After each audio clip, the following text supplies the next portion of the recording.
She decides that she had been for 12 long years working towards her health, and she had spent all that she had, and nothing was bringing the healing that she needed.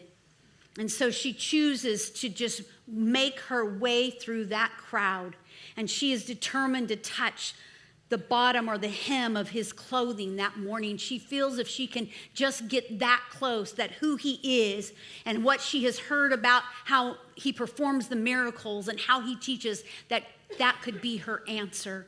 And she reaches in and she touches the hem of his clothing, and Jesus stops en route to Jairus' house. And he said, "Who touched me?" I'm sure the disciples thought, hold on.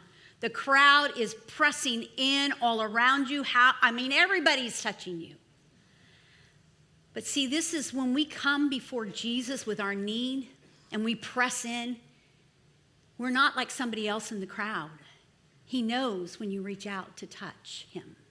He knows when you reach out to gain from him what only he can give.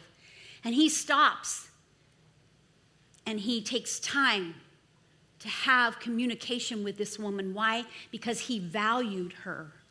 Though culture saw her as unimportant, Jesus doesn't see her that way. And she finds her healing in that day. You might say, some would argue that Jairus' daughter's situation was even more pressing because she actually only had hours to live, and that's why Jesus was on his way to heal her. But the truth is, she actually did pass away. She died.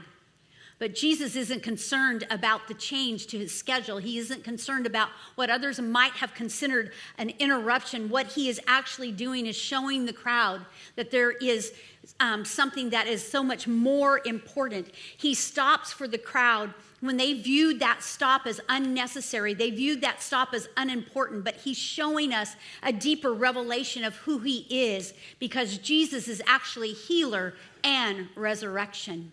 And this is what he wants us to know today. He's teaching that crowd, and he wants us to know as well that there is power, my friend, in his presence.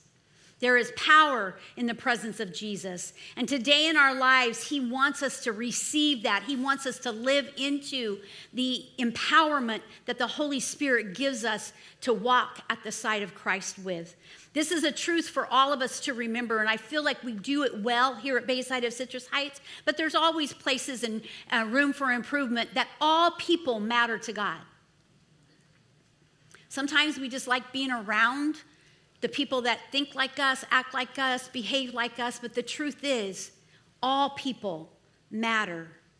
Jesus' day was actually reordered, and sometimes our day may get reordered as we walk at the side of Christ. When we make the choice to become a fully devoted follower of Jesus, our steps may get reordered sometimes, but we have to remember that Jesus is the one that we're walking at the side of, and he wants us to know that all people matter to him.